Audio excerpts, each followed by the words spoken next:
kwento ko. Si Louie daw, sobrang happy siya kasi last time niya dito pero ang daming members na nakita niya. Maraming salamat po sa inyo lahat.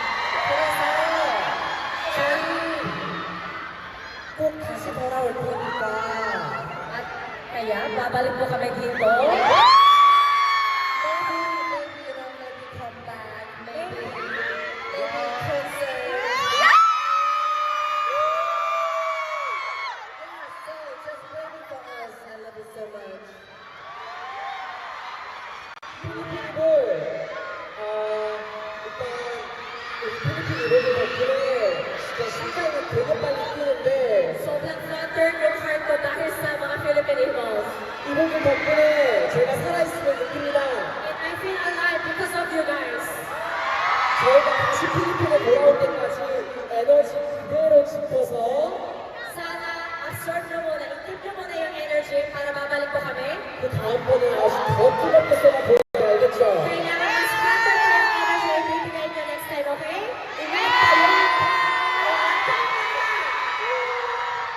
Ano bunso?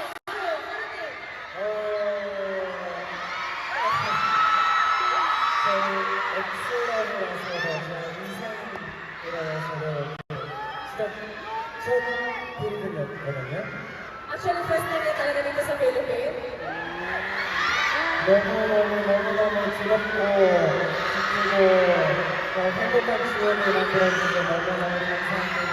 Sobrang salamat po sa inyong lahat kasi binigay niyo po ang gandang memorya para sa X-Lab. Maraming salamat po. 필리핀을 mahal na mahal po tayo. Thank you so much. I'm so I think you guys enjoy naman po mga Filipinos, right?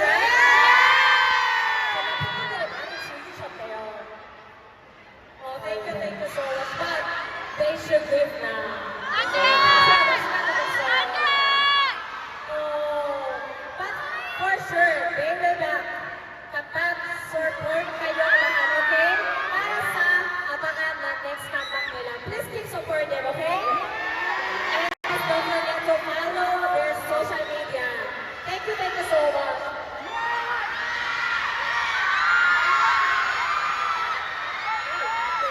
Okay, everyone. Salamat po. And next time, we'll be back with the concert. Let's go! So, just keep support and love. And just focus on X-Love next comeback, okay? Bye-bye. Salamat po.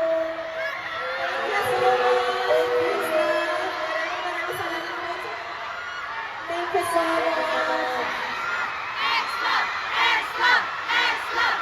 X-Love. Once again, thank you so much. Ayala Nato natin, our Matthew Fresh, Peter Casualty, and also our